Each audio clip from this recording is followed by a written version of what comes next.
Hello dear students, my name is Basharth Malik. I have done masters in zoology. Alongside I have qualified CSIR NET, JRF, GATE and J&K Set Life Sciences. आज इस demo class के अंदर हम पढ़ने वाले हैं thyroid gland के बारे में। बच्चों हमें ये पता है कि थायराइड ग्लैंड जो है इसकी जो लोकेशन है it is exactly present at the base of the neck. जहां पे ट्रैकिया होता है उसी ट्रैकिया को रैप करता है थायराइड ग्लैंड।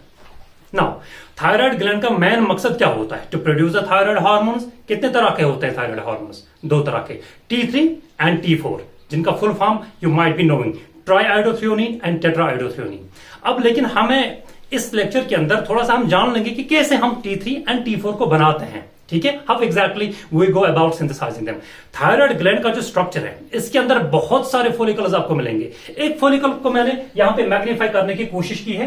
ये आप देख सकते हो कि ये एक फॉलिकल है। इस फॉलिकल के अंदर बहुत सारे फॉलिकुलर सेल्स होते हैं और फॉलिकुलर सेल्स के बीचों बीच एक कोलाइडल स्पेस होती है।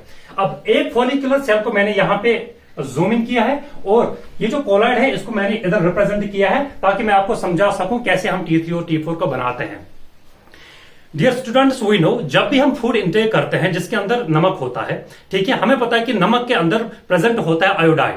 उसी आयोडाइड को जब हमारी बॉडी एब्जॉर्ब करती है और वो आयोडाइड पहुंच जाता है हमारे ब्लड स्ट्रीम के अंदर, तो इस ब्लड स्ट्रीम के अंदर अभी वो आयोडाइड प्रेजेंट है that you uptake up to through your food. अब इस आयोडाइड को हमें किसी तरीके से इस फॉलिकुलर सेल के अंदर लेके जाना है और अल्टीमेटली कोलाइड के अंदर, क्योंकि हमें यहां की कोलाइड के अंदर ही T3 एंड T4 को सिंथेसाइज करना होगा।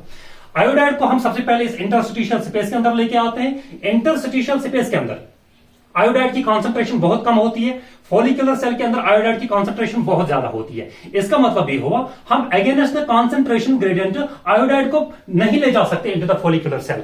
तो कौन काम करेगा? इसके लिए काम करता है सोडियम पोटेशियम ATPase पंप, जो कि हमेशा प्रेजेंट होता है एट द बेसोलेटरल साइड। ठीक है जी। अब इस बेसोलेटरल साइड पे जो सोडियम पोटेशियम पंप है ये 3 सोडियम को सेल के बाहर लेके जाता है और 2 पोटेशियम को सेल के अंदर। अब सेल के बाहर जब सोडियम का कॉन्सेंट्रेशन डेवलप हो जाता है, इसका मतलब है इस वक्त इंटरस्टिशियल स्पेस के अंदर, इस स्पेस के अंदर सोडियम की कॉन्सेंट्रेशन बहुत ज्यादा है। अब यहां से sodium down its concentration gradient follicular cell के अंदर जा सकता है। और जो ही सोडियम ऐसा करता है, सोडियम जब अपने कॉन्सेंट्रेशन ग्रेडियंट के थ्रू फॉलिकुलर सेल के अंदर चला जाता है या अपने साथ आयोडाइड को भी लेके जाता है into the follicular cell via symporter known as sodium iodide symporter. अभी तक हम कामयाब हुए, क्यों? क्योंकि हमने आयोडाइड को कहां लेके आए? फॉलिकुलर सेल के अंदर। अब इसी आयोडाइड को हमें अब इस मेम्ब्रेन के थ्रू भी लेके जाना है into the colloidal space. As such तो आयोडाइड नहीं जा सकता इनटू द कोलाइडल स्पेस। इसके लिए और एक एंटीपोर्टर काम करता है जिसका खास नाम है नोन एज पेंड्रिन प्रोटीन। और इस पेंड्रिन का काम क्या होता है? ये 2 आयोडाइड को कोलाइडल स्पेस के अंदर लेके जाता है और इन रिटर्न क्लोराइड को इस फॉलिकुलर सेल के अंदर लेके आता है, क्योंकि आप नेगेटिव चार्जड स्पीशीज को बाहर लेके जा रहे हो और किसी नेगेटिव स्पीशीज को आपको अंदर लेके आना है to maintain the neutrality. Okay, now iodide हमारा जो है ये कोलाइडल स्पेस के अंदर आ गया। अब इसी आयोडाइड की हम करते हैं oxidation with the help of thyroid peroxidase और हमारे पास मिलता है आयोडीन। यहां तक बात पक्की है कि कोलाइड स्पेस के अंदर हमारे पास आ गया है आयोडीन। नाउ इस फॉलिकुलर सेल के अंदर एंडोप्लाज्मिक रेटिकुलम होता है।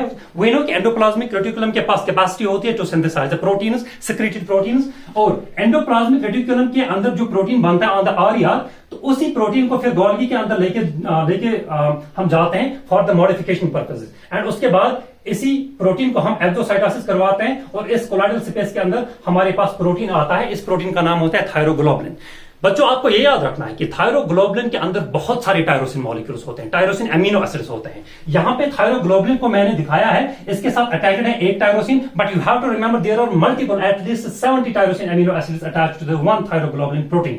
अब इस टायरोसिन के साथ अगर हम एक आयोडीन को जोड़ देते हैं हमें मिलता है MIT, मोनो आयोडो टायरोसिन। और अगर थायरोग्लोबुलिन के साथ जो टायरोसिन जुड़ा होता है, अगर इस टायरोसिन के साथ हम 2 आयोडीन को जोड़ देते हैं हमारे पास मिलता है DIT, डाई आयोडो टायरोसिन।